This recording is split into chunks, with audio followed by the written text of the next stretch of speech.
അച്ഛനും മക്കളും കൂടെ ട്രിപ്പ് പോയിക്കൊണ്ടിരിക്കുകയാണ്. നമ്മളെവിടാ പോകുന്നേ? അച്ഛൻ കോവിൽ. ആ, അച്ഛൻ്റെ കൂടെ അച്ഛൻ കോവിലിൽ പോകും.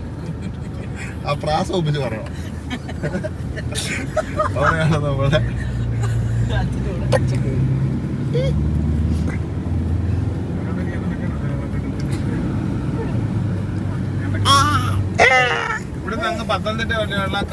നമ്മളങ്ങനെ അച്ചൻകോവിലോട്ട് പോകുന്ന വഴിക്ക് നമ്മുടെ അപ്പൂപ്പൻകാവ് ക്ഷേത്രമാണ് കേട്ടോ ഇത്.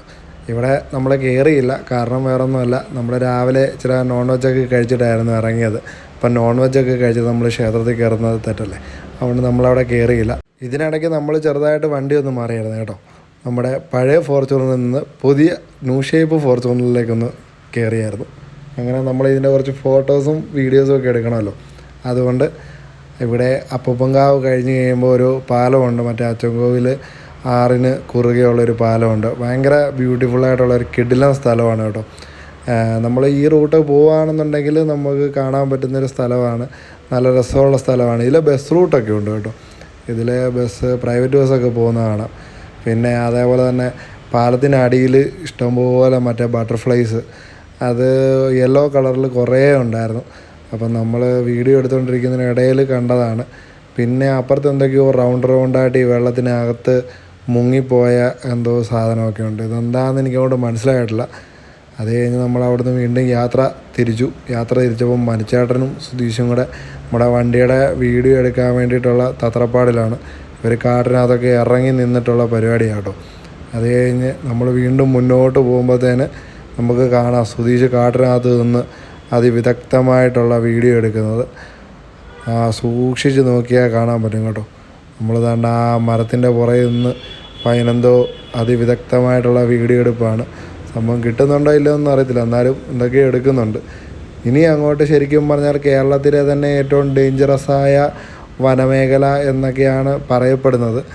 പക്ഷേ നമ്മുടെ അധഭാഗ്യത്തിന് ശരിക്കും ഈ വഴിയിലൂടെ പോയിട്ട് നമുക്ക് മയിലിനെ അങ്ങനെയൊക്കെയുള്ള സാധനങ്ങളെ അല്ലാതെ വേറൊന്നും നമുക്ക് വലിയ മൃഗങ്ങളെ ഒന്നും കാണാൻ സാധിച്ചിട്ടില്ല കേട്ടോ.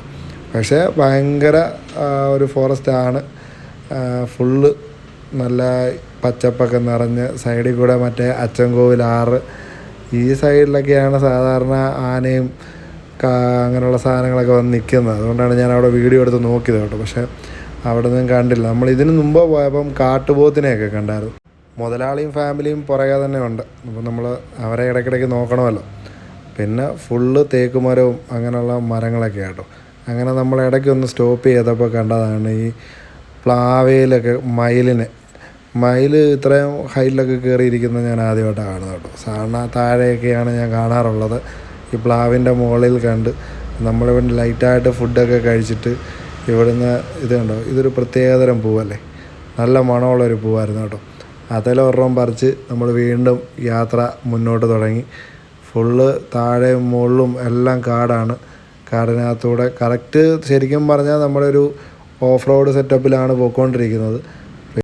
കറക്റ്റ് ശരിക്കും പറഞ്ഞാൽ നമുക്ക് ഒരു വണ്ടിക്ക് പോകാനുള്ള സ്ഥലമൊക്കെ ഉള്ളൂ കേട്ടോ. വേറൊരു വണ്ടി, അതായത് ഒരു ഫോർച്യൂണറൊക്കെ പോകുകയാണെന്നുണ്ടെങ്കിൽ അതിന് പോകാനുള്ള സ്ഥലമേ ഉള്ളൂ. പിന്നെ നമ്മളൊരു ഇതിലൊക്കെ അങ്ങ് പോവുക. പിന്നെ അവിടെ നിന്ന് ഇങ്ങോട്ട് വണ്ടികൾ കുറവാണ്. രാവിലെ നമ്മൾ അങ്ങോട്ട് കയറി പോകാനാണ് വണ്ടികൾ കൂടുതലായിട്ടുള്ളത്. തിരിച്ച് പിന്നെ ഇങ്ങോട്ട് കയറ്റി വിടത്തില്ല. വൈകിട്ടൊക്കെ ആയിക്കഴിഞ്ഞാൽ പിന്നെ കയറ്റി വിടത്തില്ല. ഇതിനൊക്കെ ഒരു ടൈമിംഗ് ഒക്കെ ഉണ്ട്. നമ്മൾ കയറി പോകുന്നതിന് മുമ്പ് ഒരു ചെക്ക് പോസ്റ്റൊക്കെ ഉണ്ട് കേട്ടോ. ചെക്ക് പോസ്റ്റിൽ നമ്മൾ നമ്മുടെ പേരും ഡീറ്റെയിൽസും ആധാർ കാർഡും ഒക്കെ കൊടുക്കണം. എന്നാലേ അവർ കയറ്റി വിടത്തുള്ളൂ. കാരണം അത്യാവശ്യം ഡേഞ്ചറസ് ആയിട്ടുള്ള സ്ഥലമായതുകൊണ്ട്. പിന്നെ ഇതിനിടയ്ക്ക് നിർത്താനോ അങ്ങനൊന്നും പാടില്ല. പക്ഷേ ശരിക്കും തന്നെ അവിടെ ഒരു വണ്ടി നിർത്തിയിട്ടുണ്ട്. നിർത്തല്ലെന്നൊക്കെ അവർ പറയും, കാരണം അത്യാവശ്യം ഡേഞ്ചർ ആയതുകൊണ്ട് തന്നെയാണ് കേട്ടോ. അങ്ങനെ നിന്നപ്പോഴാണ് ഒരു മയിലിനെ കണ്ടത്. ഈ പുള്ളിയോട് നമ്മൾ പറഞ്ഞു നോക്കി കേട്ടോ. ഞാനും എല്ലാവരും പറഞ്ഞു നോക്കി, ഒന്ന് പീലി വിടർത്തുമോ എന്ന്.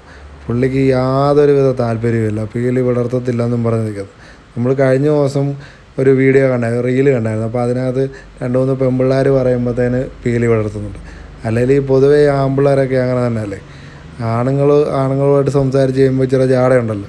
ഇവനൊരാണായതിൻ്റെ ജാട കൊണ്ടായിരിക്കും അവൻ പീലി വിടർത്താൻ. കുറച്ച് നേരം നമ്മൾ നോക്കിയിട്ട് പിന്നെ നമ്മൾ മുന്നോട്ട് പോയി. അങ്ങനെ മുന്നോട്ട് നിന്നപ്പം പിള്ളേർക്കൊരാഗ്രഹം ഇവിടെ കുഴിയിൽ ആറ്റിൽ ഇറങ്ങാമെന്ന്.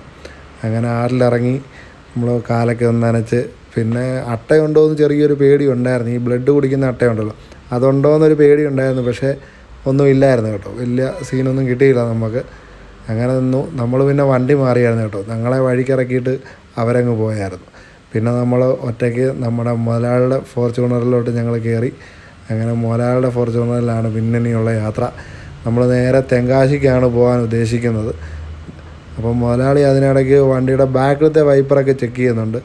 എന്താണ് സംഭവം എന്നറിയില്ല. നമ്മുടെ കടയുടെ പേര് ക്ലിയറായിട്ട് കാണാൻ വേണ്ടിയിട്ടാണ് തോന്നുന്നു കേട്ടോ. നല്ല ക്ലീൻ ചെയ്ത് സെറ്റാക്കി ഇടുവാണ്. ചെറുക്കൻ അതിൻ്റെ പുറകെ ഒന്ന് വീഡിയോ ഒക്കെ എടുക്കുന്നുണ്ട്. അങ്ങനെ മുന്നോട്ട് പോകുമ്പോൾ വീണ്ടും ഇവിടെ മറ്റേ മഞ്ഞ കളറിലെ കുറേ ചിത്രശലഭത്തിനെ കണ്ടു. അതിനെയൊക്കെ കണ്ട് നമ്മൾ വീണ്ടും മുന്നോട്ട് പോയിക്കൊണ്ടിരിക്കുകയാണ്. ഇതും ഫുള്ള് അത്യാവശ്യം കാട് വഴി പോലൊക്കെ തന്നെയാണ്, വലിയ വീതിയോ കാര്യങ്ങളോ ഒന്നുമില്ല. പക്ഷേ ഇത് അത്യാവശ്യം വലുപ്പം ഉണ്ട് എന്ന് പറയാം കേട്ടോ. 2 വണ്ടിയൊക്കെ പോകുന്ന ഗ്യാപ്പുണ്ട്. പിന്നെ അങ്ങോട്ട് പോകുന്ന വഴിക്ക് കുറച്ച് ആൾതാമസമുള്ള ഏരിയകളും അങ്ങനെയൊക്കെയുണ്ട്. ഇതും നമ്മുടെ ഒരു അച്ചൻകോവിൽ ആറിൻ്റെ ഒരു കൈവരിയോ എന്തോ സംഭവമാണ്. ഇവിടെയൊക്കെ ആന നിന്ന് വെള്ളം കുടിക്കാറുള്ള സ്ഥലമാണ് എന്നാണ് പറയുന്നത്. കാരണം ഇവിടെ ആനപ്പിണ്ടമൊക്കെ കാണാൻ കേട്ടോ. അത് കഴിഞ്ഞ് വീണ്ടും ഒരു മയിലിനെ കണ്ടു. ഈ മയിലെങ്കിലും പീലി വിടർത്തു എന്നുള്ള പ്രതീക്ഷ ഞങ്ങൾ വീണ്ടും വണ്ടി നിർത്തി. അങ്ങനെ വീണ്ടും വണ്ടി നിർത്തി കുറച്ച് നേരം ഒന്ന് പീലി വിടർത്തുമോ ഞങ്ങളെല്ലാം മാറിയും തിരിഞ്ഞും ചോദിച്ചു. അവനും ഒരു താല്പര്യം ഇല്ലാത്തതുകൊണ്ട് അവനും പീലി വിടർത്തിയില്ല. പിന്നെയും ഞങ്ങൾ വണ്ടി വീണ്ടും യാത്ര തിരിച്ചു. പിന്നെ പ്രത്യേകിച്ച് ശരിക്കും പറഞ്ഞാൽ ഫുള്ള് കാട് വരിയായതുകൊണ്ട് നമ്മൾ ഓരോ നീക്കങ്ങളും സൂക്ഷിച്ച് തന്നെ നീങ്ങണം. കാരണം എപ്പോഴാണ് എന്താണ് നമ്മുടെ മുന്നിൽ വന്ന് പെടുന്നതെന്ന് പറയാൻ പറ്റത്തില്ല. വന്യമൃഗങ്ങളൊക്കെ അറ്റാക്ക് ചെയ്യുകയോ എല്ലാം ചെയ്ത് കഴിഞ്ഞാൽ അതുകൊണ്ട് അതൊക്കെ സൂക്ഷിച്ചും കണ്ടും വേണം നമ്മൾ മുന്നോട്ട് പോകാൻ. പിന്നെ നമ്മളെല്ലാവരും ഉള്ളതുകൊണ്ട് വലിയ പ്രശ്നങ്ങളൊന്നും ഇല്ലായിരുന്നു. അങ്ങനെ നമ്മളിപ്പം തമിഴ്നാടിൻ്റെ ബോർഡർ എത്തി കേട്ടോ. തമിഴ്നാടിൻ്റെ ചെക്ക് പോസ്റ്റാണ് ഈ കാണുന്നത്. ഇവിടം കയറി കഴിഞ്ഞ് കഴിഞ്ഞാൽ പിന്നെ ചെങ്കോട്ട ആണ്. ഇവിടുന്ന് 1 കിലോമീറ്റർ എന്തോ ആണ് ചെങ്കോട്ടയ്ക്കുള്ളത്. അത് ഒരു ചെറിയ ചുരം പോലെയൊക്കെയാണ് നമ്മൾ ഇറങ്ങിപ്പോകുന്നത് കേട്ടോ. നമ്മൾ അത്യാവശ്യം ഇങ്ങനെ കറങ്ങിയാണ് ഇറങ്ങിപ്പോകുന്നത്. അത് നല്ലൊരു വിഷ്വലാണ് കേട്ടോ. നമ്മളിപ്പോൾ താഴോട്ട് ചെല്ലുമ്പം കാണാൻ പറ്റും. നല്ല ഭംഗിയാണ് താഴോട്ട് ഇറങ്ങി ചെല്ലുമ്പോൾ കാണുന്ന സ്ഥലങ്ങളൊക്കെ. ഇവിടെ പിന്നെ അത്യാവശ്യം ആൾതാമസമൊക്കെ ഉള്ള സ്ഥലമായതുകൊണ്ട് ഇനിയിപ്പോൾ അങ്ങോട്ട് കാടിൻ്റെ ഒരു പ്രശ്നമില്ല. കാട് ഓൾമോസ്റ്റ് കഴിഞ്ഞു. ഇനിയിപ്പോൾ ഇവിടുന്ന് ഈ കാണുന്നത് തെങ്കാശി ചെങ്കോട്ട ഏരിയയൊക്കെയാണ്. അപ്പം മേഘത്തിൻ്റെ കിടില ഒരു വിഷ്വൽ കണ്ടു കേട്ടോ. അപ്പോഴേ ഒന്നും നോക്കിയില്ല. നമ്മൾ കേരളം വിട്ടിരിക്കുകയാണ് ഗൈസ്. ഇപ്പം നമ്മൾ തമിഴ്നാടിൻ്റെ വനാന്തരങ്ങളിലൂടെയാണ് ഇപ്പോൾ യാത്ര ചെയ്തുകൊണ്ടിരിക്കുന്നത്. തമിഴ്നാട്ടിലോട്ട് ചെല്ലുന്നതിന് മുമ്പ്, അതായത് കേരളം തമിഴ്നാട് ബോർഡർ ഏരിയയാണ് കേട്ടോ. നല്ല ഭംഗിയുള്ള സ്ഥലങ്ങളൊക്കെയാണ്. നമ്മുടെ നാടൻ പ്രദേശങ്ങളൊക്കെ പോലൊക്കെ തന്നെയാണ് ഏകദേശം വരുന്നത്. എന്നാലും ഒരു തമിഴ് ടച്ച് കൂടെ ഉണ്ട് കേട്ടോ. ഇനിയിപ്പം തമിഴ്നാട് സ്റ്റൈൽ ക്ഷേത്രങ്ങളും അങ്ങനെയൊക്കെയുള്ള തമിഴിൽ എഴുതിയ ബോർഡുകൾ അങ്ങനെയുള്ള സംഭവങ്ങളൊക്കെ ആയിരിക്കും ഇനിയിപ്പം മുന്നോട്ട് വരുന്നത്. ഇതാണെങ്കിൽ ഫുള്ളിങ്ങനെ ചുരം പോലെ ഇങ്ങനെ റൗണ്ടറായിട്ട് വേണം നമ്മൾ ഇറങ്ങി വരാൻ കേട്ടോ. താഴെ ഇറങ്ങി അങ്ങ് ചെന്ന് കഴിയുമ്പോഴാണ് നമ്മൾ നേരെ തിരുമല കോവിലിലേക്കാണ് പോകുന്നത് കേട്ടോ. അപ്പോൾ തിരുമല കോവിലിലോട്ട് പോകുന്ന പാസൊക്കെ എടുത്ത് നമ്മൾ അതിലെ കയറി. ഇപ്പോൾ അവിടുന്ന് ഇങ്ങോട്ട് വരുന്ന വണ്ടികളുടെ തിരക്കാണ് ഈ കാണുന്നത് കേട്ടോ. ഇവിടുന്ന് നമ്മൾ ഈ കവാടങ്ങളൊക്കെ കയറി വേണം തിരുമല കോവിലിലേക്ക് എത്തിച്ചേരാൻ. ഇത് തിരുമല കോവിലിലോട്ട് കയറി പോകുന്ന വഴിയാണ് കേട്ടോ. നമുക്ക് വാഹനം അങ്ങ് മുകളിൽ വരെ എത്താനുള്ള സെറ്റപ്പൊക്കെ ഇവിടെ ഉണ്ട്. റോഡ് ഓൾറെഡി അവർ നല്ലതായിട്ട് സെറ്റ് ചെയ്തിട്ടുണ്ട്. അല്ലാതെ സ്റ്റെപ്പ് കയറി പോകുന്ന ആൾക്കാരും ഉണ്ട്. എന്നാലും നമുക്ക് റോഡ് മുഖേന അങ്ങ് ഏറ്റവും മുകളിൽ ടോപ്പിൽ അങ്ങ് ചെല്ലാൻ പറ്റും. അപ്പോൾ ഇവിടെ നിന്നപ്പോൾ കാണുന്നതാണ് കേട്ടോ മലയും കുന്നും. സന്ധ്യ സമയം ആയതുകൊണ്ട് തന്നെ നല്ല കിടിലൻ കാഴ്ചകളൊക്കെയാണ് കേട്ടോ. അങ്ങനെ നമ്മൾ തിരുമല കോവിലെത്തിയിട്ടുണ്ട്. ഇത് നല്ല ഏറ്റവും ടോപ്പിലാണ് നിൽക്കുന്നത്. ഇവിടെ നിന്ന് കഴിഞ്ഞാൽ ഏകദേശം ഒരുമാതിരി തെങ്കാശിയുടെ ഏകദേശം ഒരു ഏരിയ ഫുള്ള് നമുക്ക് കാണാൻ സാധിക്കും കേട്ടോ. ഇവിടുന്ന് മുകളിലോട്ട് കയറി പോകണം തിരുമല കോവിലിലോട്ട് കയറി ചെല്ലാൻ വേണ്ടി. ഇതാണ് മെയിനായിട്ട് വരുന്ന തിരുമല കോവിലിൻ്റെ ഫ്രണ്ട് കവാടം വരുന്ന ഏരിയ കേട്ടോ. ഇവിടെ നിന്നും ഭയങ്കര തിരക്ക് ഉണ്ട്, ആൾക്കാർക്ക് ഇഷ്ടം പോലെ ഉണ്ട് കേട്ടോ. അത് മലയാളീസും തമിഴ് ആൾക്കാരും എല്ലാം ഉണ്ട്. ഇവിടുത്തെ ഒരു മണിയാണ്. കുറേ കുട്ടികൾ അതൊക്കെ അടിക്കാനൊക്കെ നോക്കുന്നുണ്ട്. ഇവിടുന്ന് നേരെ കാണുന്നതാണ് തിരുമല കോവിലിലെ ക്ഷേത്രത്തിൻ്റെ ഉള്ളിലോട്ടുള്ള വഴിയാണ് കേട്ടോ.